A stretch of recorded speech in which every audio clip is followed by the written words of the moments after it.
What's up? This is Technically Correct with Tyler Bischoff. On today's show, the Raiders tanked so hard in Week 17 that the NFL might need to try to stop it in the future. Plus, Jack Eichel is scheduled to come back for the Golden Knights and should give them a big boost. And the college football playoffs are back.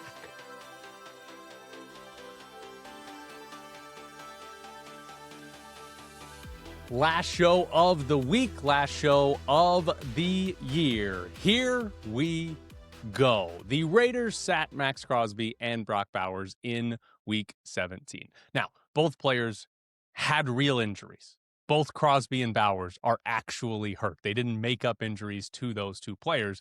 There are real injuries there.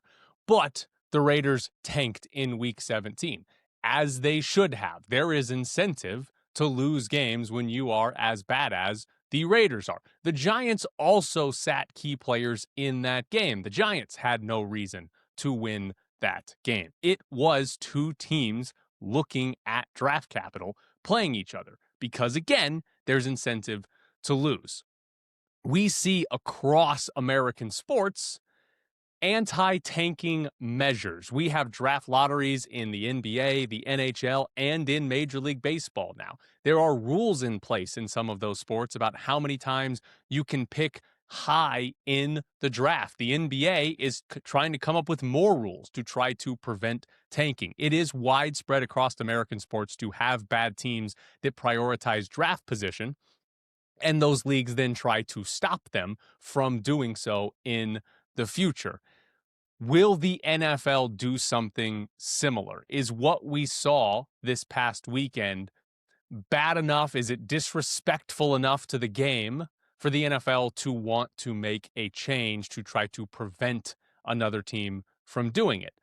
You can go back to the Eagles in 2020. They had one of the most egregious tank jobs when they sat their starters in the fourth quarter of a game that they could have won, a game that had playoff implications for Washington, their opponent, and it helped the Eagles get a higher draft pick. Does the NFL need to stop that? I am as pro-tanking as it gets. I am. I know so many fans and owners or commissioners or whatever don't like tanking. They think it's bad for the sport, but I am pro-tanking. And I don't think the NFL needs to do anything to prevent teams from tanking in the future. And there's a few reasons for this. First off, you are always going to have bad teams. It doesn't matter if teams are trying to tank or just trying to win. There are always going to be teams that finish in last place. It's going to happen. And there are always going to be teams that are significantly worse than the average team in the league, or definitely the best teams in the league. And I'll give you a great example. In Europe, soccer's the biggest sport. They don't have a draft. What do they have? Promotion and relegation. You are highly incentivized to not lose. There is no benefit to losing. All you do is lose money because you end up in a worse league where you get less money and less people care about you. There is no reason to lose. It is as beneficial to win as possible in any sport. There's a team in the Premier League in England this year, Wolverhampton.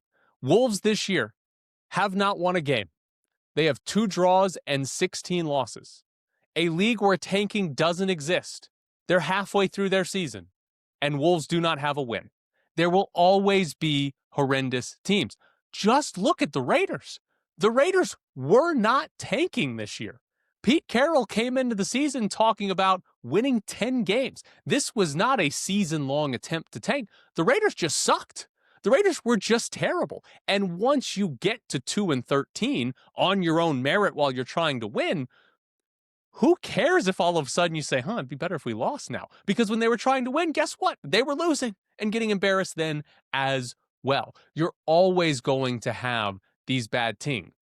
Tanking is a solution to horrendous teams and seasons. I think this is the reason I'm a big proponent of tanking. It is a solution to these terrible seasons. Can you imagine if there wasn't a draft for the NFL? Or if there was some lottery system where having the worst pick meant you only got like an 18% chance at the first overall pick? this Raiders season would be terrible on all fronts. Nothing would be good because, sweet, you finished in last place. You're not getting the first pick in the draft, right? That would be terrible. Tanking means Raiders fans and Giants fans had something to care about in week 17 and 18. That creates value and interest in those games, right? That's the reality of it. Now, the other reason that I don't think there should be anti-tanking measures or anything is, and this is it. This is why I like tanking. As an organization in any sports league, your goal should be to win a championship. Fun fact, not every team can win the championship this year. Not every team can make the playoffs. Not every team can be in contention this year. So if I have a team, if I'm running a team or own a team, and I'm the Raiders or the Giants or 10 other teams, and I know I can't win the championship, why on earth should I do everything in my power to be a little bit better this season? Why would I want my organization to win 7 games this season? I don't care if my team wins 2 games, 5 games, or 7 games. That season sucks. That's bad. None of that's good. I'm not going to look back on a 7-9 team, 7-10 team now, and say, oh, what a great season that was. No, it sucks. So why would I want my team doing everything they can to get to 7-10? I don't. I want my team doing everything it can to win a championship. And that can't happen in 2025 and 2026. So they should be looking to 2027, 2028, whatever timeline you want to set up as an organization. Different sports have different turnaround times. Some teams are going to be closer than others, but you should be looking towards the future. Your goal should be to win a championship, whether it's now or in the future. That's what you should be striving to do. And when you're 2-13, it's obviously not happening this season. Everything you do as an organization should be about winning the championship in 2027 or 8 or whatever year you want to pick out there. And that, as a fan, I love that so much more. Yes, I want to see my favorite team win when they play. Yes, obviously that's the ultimate goal there. But I want to see them win a championship. I want to see them put themselves in positions to play important games, not a 2-13 game against another 2-13 team. And so if you tell me that, as a fan, that my favorite team's front office is going to do everything in its power to tank and try to set themselves up for 2028, I'm on board with that. I'm a fan of that type of vision. And if it means the team sits their best players for a game against the Giants in December, I don't care. Tanking is not simply losing. Tanking is trying to win a championship. Just a few years later, that to me is the key. So no, I do not think the NFL needs to do anything to fix tanking. I don't think they need to try anything. I don't think they need a lottery. I don't think any of the leagues should have a lottery. Just let teams be bad. It doesn't make sense to me, this desire for like, well, can we get every team in the NBA to win 41 games? Why would you want that? You want great teams, and if you're going to have teams win a bunch of games, somebody's got to lose a bunch of games. And guess what? In all of these sports, generally speaking, there's not enough talent for 30 or 32 teams to be good. Somebody has to suck. Let them suck while trying to be good 3 years down the road, not just suck while trying to be good right now. I do have one idea for you. If you hate tanking, get rid of the draft. That's the answer. The leagues and owners want to have a draft. Why? Because specifically in the NFL, it's a television product. They make money off of it. The NBA does too, but not nearly as big of a deal. But I mean, hell, the NFL, they make money off the combine. Like, oh yeah, guys are going to come run the 40-yard dash. Why do we care about that? Because we care about everything in the NFL. So they make money off of the draft. Also, as an owner, you like the idea that if my team is bad, I have a chance to get better players than the good teams, so that there is parity, so that I have a chance to make up for it. Specifically in the NBA, where there's so few star players and teams have a hard time attracting players that are in certain cities. How do you get a superstar that could lead you to a championship? Generally speaking, the draft is your best bet to do that. So owners love the draft. they love it. But if you don't want tanking, you have to get rid of it. Because even if you put in a lottery system, guess what? The team who finishes with the worst odds still has the best odds to win the lottery. So it's still an incentive for me to lose and finish last. The only way to get rid of tanking is to abolish drafts and just let whatever criteria you want to set for when players are eligible to play in your league, whenever they hit that, they're free agents.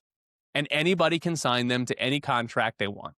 That's how it should work if you want to get rid of tanking. The only tanking is about the draft. The tanking is intertwined with the draft. You cannot have a draft and think you're going to get rid of tanking. It's just not going to happen because there's too much value in getting a better draft pick compared to winning a game when you're 2-13. So if you hate tanking, that's what you have to do. Get rid of the draft. Now, on the Raiders draft pick, the Raiders are officially locked into a top 2 pick. They cannot fall to 3. They will pick first or second. DVOA gives the Raiders a 78% chance to get the number 1 pick. That is going into week 18. And here's how they do it. Obviously, the easiest way is the Raiders lose to Kansas City. If the Raiders lose to the Chiefs, they get the number 1 pick. Nothing else matters. But if they beat Kansas City, they can still get the number 1 pick. Again, the easiest way is obvious here. The Giants win. If the Giants win and the Raiders win, then the Giants get the number 1 pick. There is another way, though, where if the Raiders win and the Giants lose, they finish tied with the worst record. And it goes to the tiebreaker, which is strength of schedule. And the easier strength of schedule gets the number 1 pick. The tougher strength of schedule loses that tiebreaker. Right now, the New York Giants would win that tiebreaker. But shout out to Doug Analytics on Twitter for this breakdown, because if the Raiders win and the Giants lose, there are 4 games that will basically decide the tiebreaker.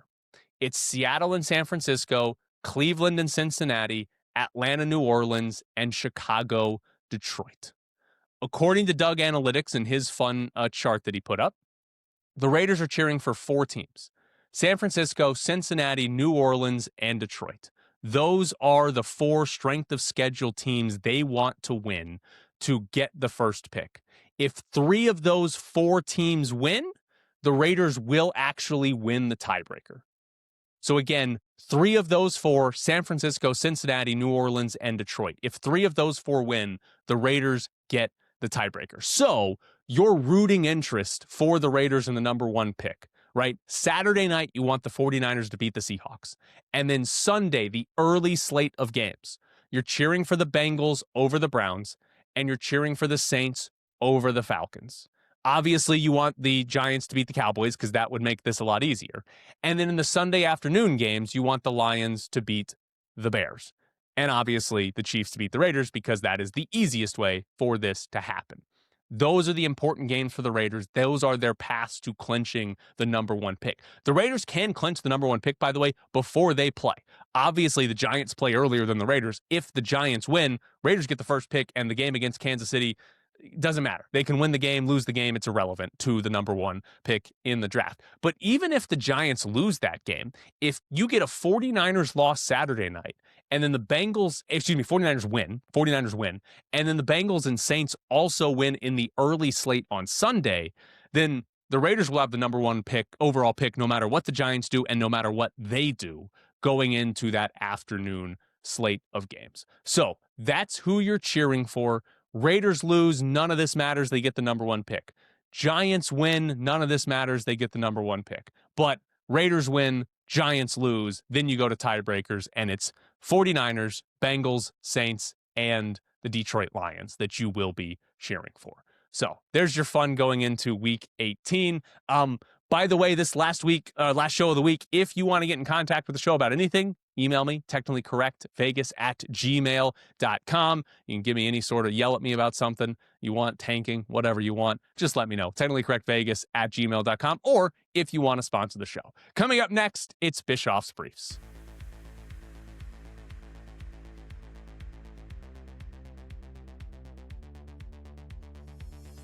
Churro just walked in. You guys haven't seen him in a minute, so you're going to get a chance to see him right now to wrap up the new year. My wonderful English bulldog, Oh, churro. Look at his tongue. It's too big for his mouth. When we adopted him, that was one of the key points they said.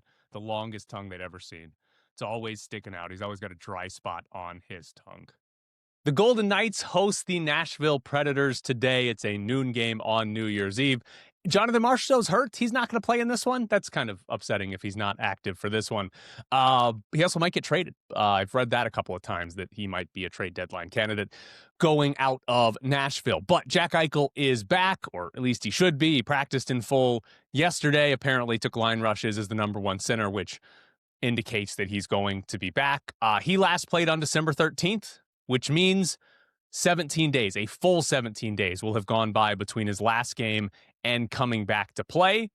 Does that count as day-to-day? Because they called him day-to-day, and then he missed 2.5 weeks. I feel like that's week-to-week. That's right in line with the Golden Knights injury timeline. When they say day-to-day, it's actually multiple weeks. When they say week-to-week, it's actually months. And if they say month-to-month, cross your fingers, your career's not over because it's probably season-ending. So Eichel fits right in line with the Golden Knights, always underestimating when they talk to the public about when a player will be back. But at the very least, the Golden Knights have a center, right? Like, they're not going to have to play Mitch Marner out of position as long as Tomas Hertl doesn't get kicked out of the game again. They'll be able to play Eichel and Hertl as their number one and number two centers, and then Howden and Sissons at the 3 and the 4. It's obviously he's the best player on the team, and getting the best player on the team is helpful. But just the fact that he's a center is a huge difference into the lineup that they're going to have, and not asking somebody to play out of position and play center and out of position, like on your best line. Like that's the thing. Like Mitch, it wasn't just like, all right,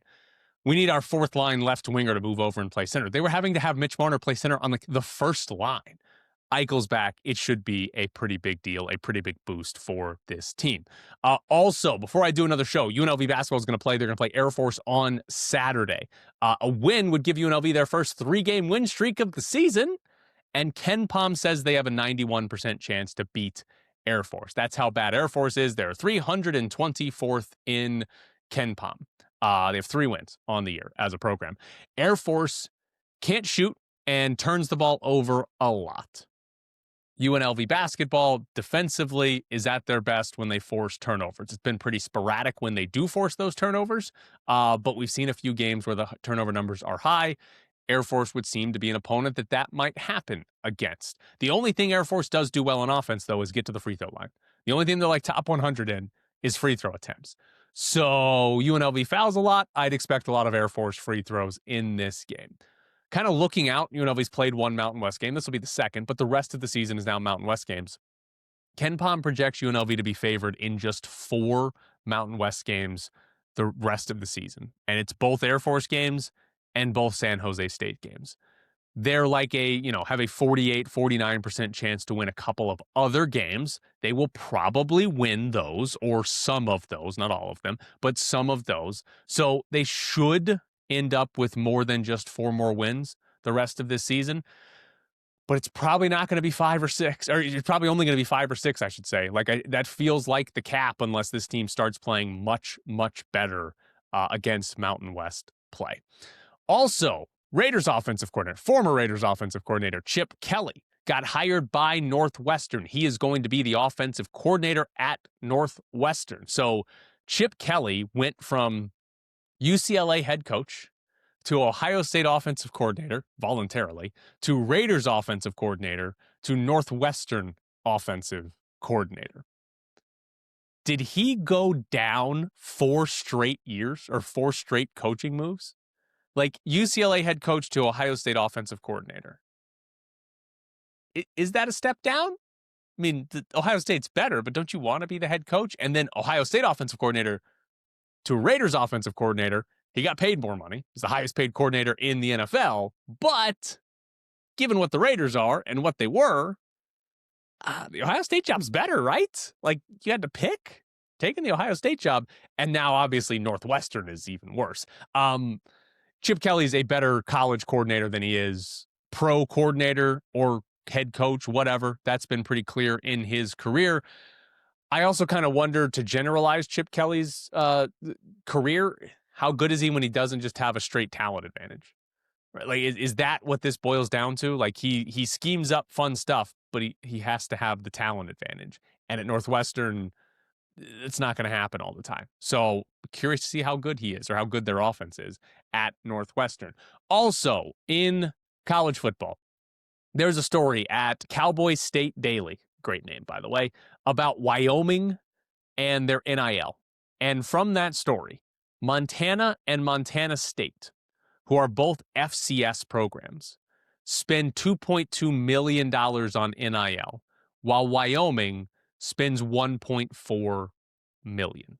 So you have FCS programs that are, you would think, in the same, general region and everything as Wyoming, outspending an FBS program. It's brutal for Wyoming, and it's a big reason why the Pac-12 and Mountain West didn't merge one way or another, because Oregon State and Washington State didn't want to have Wyoming in a conference with them. And Boise State and San Diego State didn't want to be in a conference with Wyoming either. They just were for a long time. And ultimately, the other schools in the Mountain West didn't want to kill Wyoming. I mean, I don't know, that wasn't their first motive, but they didn't kill Wyoming. That could have happened, but they didn't do it. And it's pretty wild at this point that Wyoming is getting outspent in NIL by FCS schools. And I think the genuine question, and it was raised in this story at Cowboy State Daily, how long is Wyoming an FBS football program? Should they drop down to the FCS level? And would they voluntarily do that? You can be FCS in football and still compete at the highest level in basketball and any other sport that you want. Villanova does that. There are a few programs that do that with football not being at the highest level. Would Wyoming voluntarily do that? Because it feels like that's where they're going to need to be in the future, given how much money is being pumped in and how little Wyoming is actually spending on its programs. Also, NFL story, the Chargers are sitting Justin Herbert for week 18. Herbert has a broken hand that he suffered against the Raiders, non-throwing hand that he's been playing through. The Chargers, interestingly, nothing's really set. They can be the 5, 6, or 7 seed. So they haven't set their playoff seeding. And the difference there, the 5 seed would get to play either Pittsburgh or Baltimore, where the 6 and the 7 are likely playing New England or Jacksonville. So I don't know what you think about those teams, but if I got to pick, I'm putting the Steelers at the top of the list of teams that I want to play, or the Ravens with a maybe hurt Lamar Jackson. He hasn't looked healthy for the second half of the season anyway, but the Chargers are going to sit Herbert. Basically, they're saying we're in, and it's more important to get Herbert out of a game rather than push for a potentially better matchup.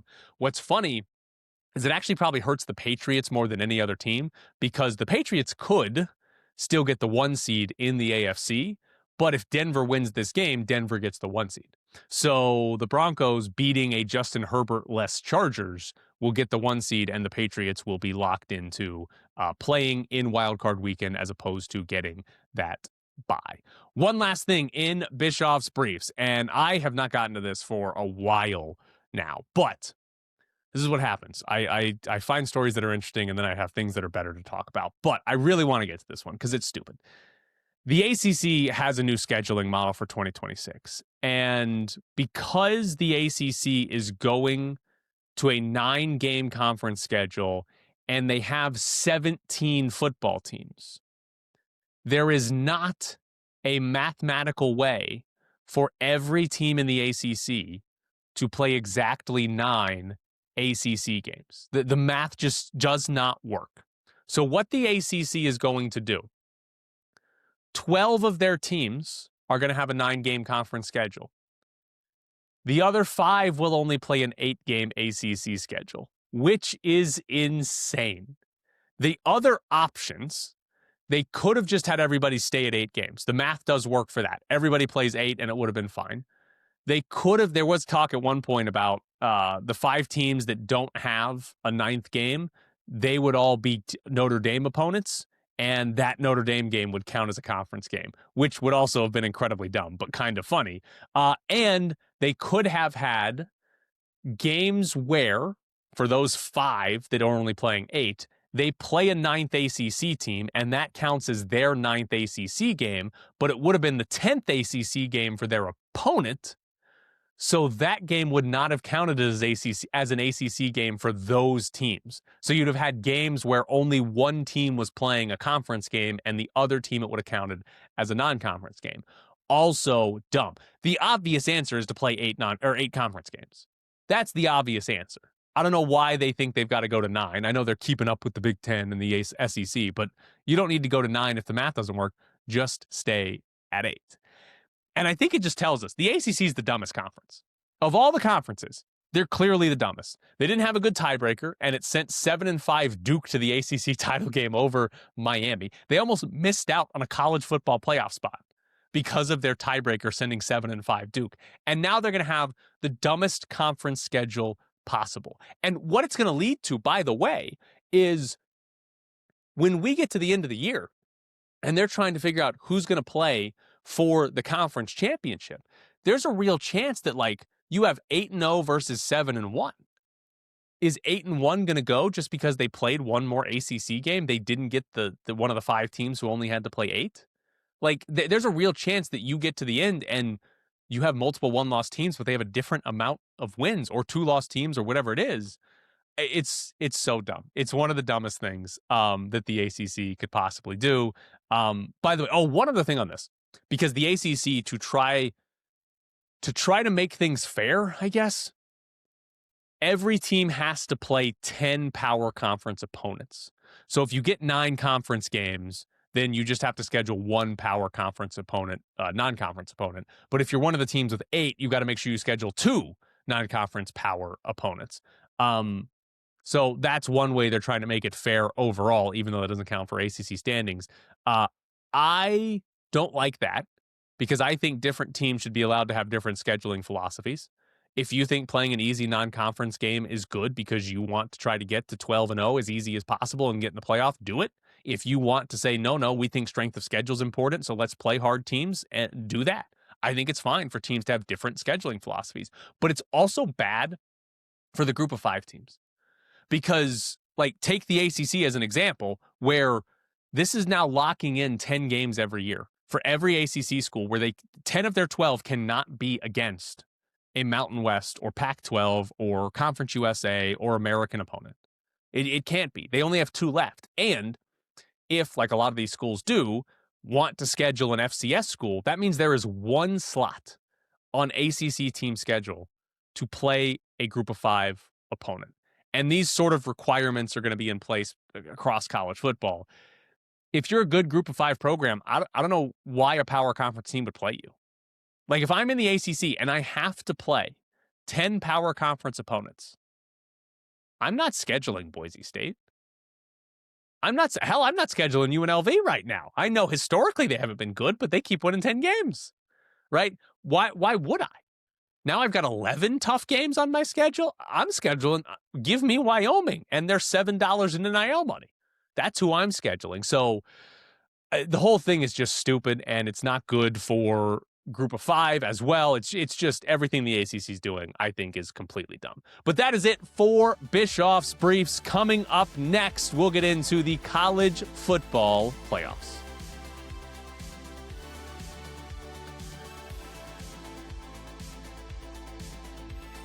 It's only been a week and a half since the college football playoffs first round happened. I don't know if it's because Christmas was in the middle of it and now New Year's is coming up, but God, it feels like it's taken forever since we saw college football playoff games. But we're going to get New Year's Eve, Miami and Ohio State, and then on New Year's Day, we get the last 3. Oregon, Texas Tech is the early game, Alabama, Indiana, and then Ole Miss, Georgia to wrap it up. I think this year in college football, there's a top 3 in tier 1 and then a break, and everybody else is below that. And I think that top 3 is Ohio State, Indiana, and Texas Tech. I think those are the 3 best teams in the country. And then I don't really know what order you put them in. Different analytics sites have these teams in different orders, but Oregon, Georgia, Ole Miss, Alabama, Miami. And then there's other teams that aren't even here. Notre Dame would be in there. BYU would be in there. Oklahoma would be in there. Texas A&M would be in there. All of those teams kind of all the same. right? They're kind of all the same in terms of how good they are. I think they're all below the top 3. And then all the other teams are like, they're good teams, but they're not great teams. And I don't think any of them are going to win the national championship, even though a few of them are just 3 games away. So I think the quarterfinals, I'm not changing my picks from when I did this before the first round, but I think the quarterfinals, we're going to see Ohio State beat Miami, we're going to see Texas Tech beat Oregon, and we're going to see Indiana beat Alabama. I think those top 3 win. Those are the ones that I feel the safest with winning games. And then we get a toss-up between 2 teams, at least in my mind, that are in that second tier. I think the point spread is like 6.5, so it's not that much of a toss-up to the sports books, but I think this is close to a toss-up between Ole Miss and Georgia. We've already seen them play this year. Ole Miss went to Georgia, lost by 8 points. It's a game where Ole Miss led by 9 going into the fourth quarter. Ole Miss scored a touchdown on its first 5 possessions of the game, and then didn't score at all in the fourth quarter. They also did not force Georgia to punt once in the game. So Thursday night, we get a toss-up game between these two.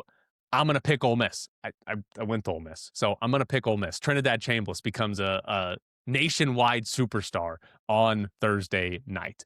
So those are my picks for the college football playoff. Very excited for New Year's Day. Now, I want to finish the show doing something, a little bit of we'll say a preview here. I'm going to have a Patreon up and running in January, hopefully next week, but I'm trying to figure out everything and how to get the things I want to offer up and going. There'll be some different options, and it's all going to be new. We'll figure it out. When you sign up, you can yell at me about things you want, whatever. But this is one of the things that I want to offer, is that you give me a topic, and then I will make an argument for you to prove that topic right. You can make me argue for things I don't believe in. Bo Nix is a great quarterback, would be a good one. Mark Davis is a great owner. Those would be good ones, right? You could just be something you want to hear me talk about or anybody talk about, whatever. I'm going to give you a taste of it right here because Zach emailed me last week, and Zach actually did a lot more legwork than I expect out of you. But Zach emailed me. What follows is a great blueprint to keep Max Crosby engaged and excited for his future with the Raiders. Here we go. Thank you for that, Zach. 1, stabilize the quarterback position. 2, stabilize the coaching staff. 3, just win, baby. His first step is to draft Fernando Mendoza. He's good enough to get the job done at the NFL level. His second step is to hire Curt Cignetti, the head coach of Indiana, to be the next head coach of the Raiders. But Zach also thinks they should hire their offensive coordinator and their defensive coordinator. He wrote, what an interesting concept. Hire the head coach and the coordinators that produced the Heisman-winning quarterback. They already know his strengths and weaknesses and have figured out how to get the best version of him on the field. The coaches already work well with each other and are in lockstep in vision. Something seriously lacking this year. And Cignetti is a just win baby kind of guy. He's calm and speaks directly. So that is from Zach. And he added, this outside the box thinking is something that Al Davis would have done and Mark should enjoy. So technically, Zach did not actually ask me to argue one way or the other, whether this was a good idea or a bad idea. He just gave me the entire idea. But I will say this. Curt Cignetti delivered one of the best quotes at a press conference ever, where he said, it's pretty simple. I win. Google me. And he does. If you go through Curt Cignetti's career, he has 15 years as a college head coach at a bunch of different levels. 15 years, has never had a losing season. And if you go through each stop at IUPUI, which was Division II, not even FCS, below that, Division II, 53-17. He goes to Elon, and this is the worst step of his career. Elon at the FCS level, 14-9 over 2 years. And I believe that was a COVID year, was in there as well. So that's it. That's his worst stop. Then he went to James Madison, and they actually jumped from FCS to FBS while he was there. They made the leap to the highest division of college football. And in his time at James Madison, they went 52-9.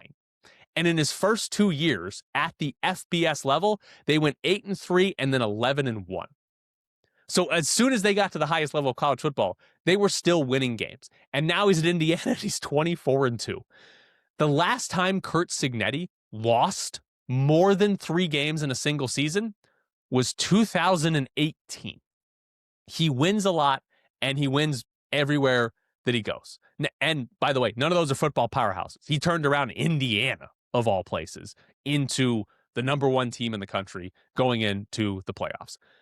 I do find it pretty fascinating, right? If we ignore the fact that Pete Carroll won everywhere he went until the Raiders, I do find it pretty fascinating because I think one of the good examples is Jim Harbaugh. Harbaugh's won everywhere, right? Like, and he's had more high-profile jobs, obviously, than Cignetti. But I think Jim Harbaugh's one of these other coaches where it's just like, yeah, everywhere he goes, his teams end up contending for championships or in the Super Bowl or in the play. Like, they're good. So, yeah, maybe that might be the case. Maybe Cignetti could actually do that and just simply keep winning at every stop. Now, bringing his coordinators. Mike Shanahan has been Cignetti's offensive coordinator for the last 4 years. Indiana and James Madison have had great offenses for all 4 of those years. I do feel like this was a bad idea. The difference in college and the NFL play calling is pretty vast. Hello, Chip Kelly. But this does feel like a mistake. Same probably goes for their defensive coordinator, Brian Haynes, who has never coached at the NFL level. But I will say this. Zach made a good point. Coaches have been together for years. All 3 of them were at Elon, too, and James Madison and Indiana together. If cohesion is valuable, maybe they can make that work. Maybe there is something there for the Raiders if you bring in a cohesive group of coaches. Indiana on offense this year was 6th in SP+, 2nd in defensive SP+. They were awesome on both sides of the ball. They've been top 15 in SP+ and EPA in both of these years at Indiana, again, on both sides of the ball. They took a dormant program and immediately made them great offensively and great defensively. It is very impressive. So maybe I should have more belief that cohesion matters and they should take over. And then there's Zach's last point, that this is something Al Davis would do.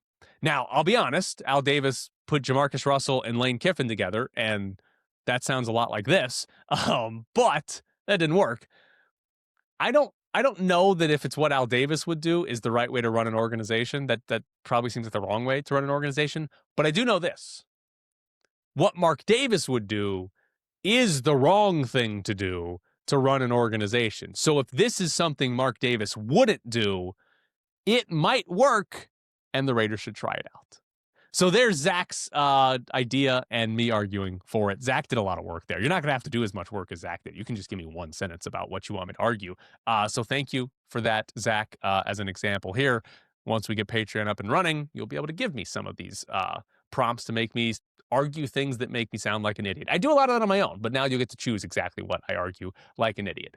That is it for the show. I started this show in December, so it's 1 month, it's the end of the week, it's the end of the month, and it's also the end of the year. I appreciate everybody who has listened. I hope that next year we're going to take off and make this something special, make this something that works, something that helps pay some bills for me because it needs to be a career. But I appreciate everybody for listening. If you want to get in touch with me, it's technicallycorrectvegas@gmail.com. We will see you next week.